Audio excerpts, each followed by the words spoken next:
Cousas eran de moita fome, fillos. Eran anos moi difíciles, que me criei sin pai. A miña nai tiña que andar ao xornal para criarnos, éramos 3 irmáns. Foron anos de moita fome e anos moi malos. Eu nací no ano 32, outra irmán o mismo 32, 11 meses que nos levamos unha a outra, e a outra pouco máis tarde, que en 5 anos criámonos 3. Mamá pasou moi mal para criarnos. Gastábamos vestidos que non se sabía cual era a tela, por último, porque logo todo eran momentos distintos e non se sabía de que tela fora feito o vestido. Pasámoslo moi mal, sí, foron épocas moi malas. Despois foron pasando os anos, anos de moita fome, moita. Íbamos á tenda a buscar unha perra de unto para fazer o campo.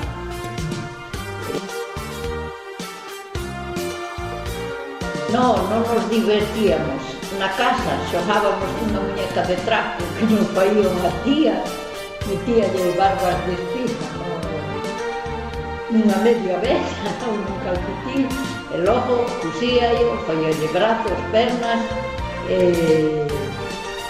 coa muñeca xogábamos. Despois, cando éramos un pouquinho maiores, pois, ao mellor, como éramos 3 irmáns e as 3 iguales, pois xogábamos nós na casa, non había forma. Os que tiñan diñeiro divertíanse, os que non tiñan, pois nós nada. E cando empecé a salir, aos 18 anos, cando empecé a salir a dar un paseo cunha amiga, viñemos a unha festa aí á ría, e en cuanto se fixo algo noite, salíamos, porque mamá queríanos na casa co sol. Pero como unha noite vino unha tarde de niebla, ao chegar ali á carretera, miramos a noite que era, corre para a casa. Bueno, non había zapatos, unhas zapatillas blancas desas de esparto por baixo, dábamoslle con un anaco de barro blanco, como se fora unha tiza, non? De escribir no encerado. Dábamos de blanco as zapatillas, era o que había, non había outra cousa. Non. Bueno, eu recordo con moita fome, porque era unha rapariga, pois, de 7, 8 anos, non sei exactamente. O ano da guerra, que ano foi? O ano 40? Do 36 ou 39? Pois do 36, pois entonces mira os anos que eu tiña, 7, 8, si, os anos de... Para nós, había xente que tiña moito que comer, pero nós non tiñamos. Íbamos, cando viñamos da escola, a abuela, unha das abuelas, a parte de mamá, mandábanos barrer polo camiño, para logo ao que barríamos botábase nun lugar, rasteiro. E nós o que queríamos era ir barrer, porque encontrábamos carozos de mazás, mundas de naranja, mundas de plátanos, comíamos, non nos deu tifo nunca. Foi unha época moi mala para nós, moi mala, acórdome perfectamente. E logo xa foron pasando os anos, íbamos á escola, a miña vida era ir coa vaca para a xunqueira, enchíamos unha saca de comida, que había que comer todo o día.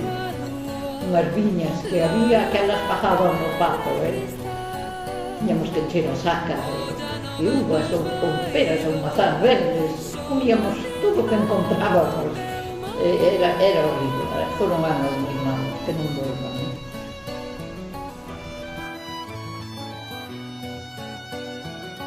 So my things are religión era distinta, hoxe non hai ninguna, porque hoxe a juventud non pensa en nada. E a nós, na casa, miña abuela, miña nai, unha tía que vivía na casa, pois era o que nos inculcaban. A misa e o rosario, etcétera, etcétera. Todo o que fora de iglesia, procesións, e iso.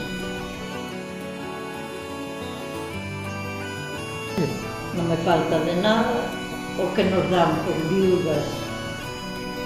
Iso que pasa que eu, claro, o quedar viuda, o morrer o abuelo, quedei un pouco desamparada ao morrer o abuelo, pero quedoume a tranquilidade que estaba Manolo na casa. Ahora, o faltar Manolo foi cando eu máis notei o estar sola. Pero ainda así sigues preferindo agora que cando pasabas fame, non? Sí, sigo preferindo agora, vivo moi ben, xa miras que teño unha casiña moi de xeito, moi xeitosa, teño vos avós que vindes por aquí a facerme unha visita, a comer comigo, en fin, que Finita está cerca, a 5 kilómetros tamén está cerca, pero tampouco pode vir cando quer, vinde vos máis que ven ela. En fin, que agora vivo moi ben, non me falta de nada, podo vos dar unha propina, en fin, que malo é o estar sola.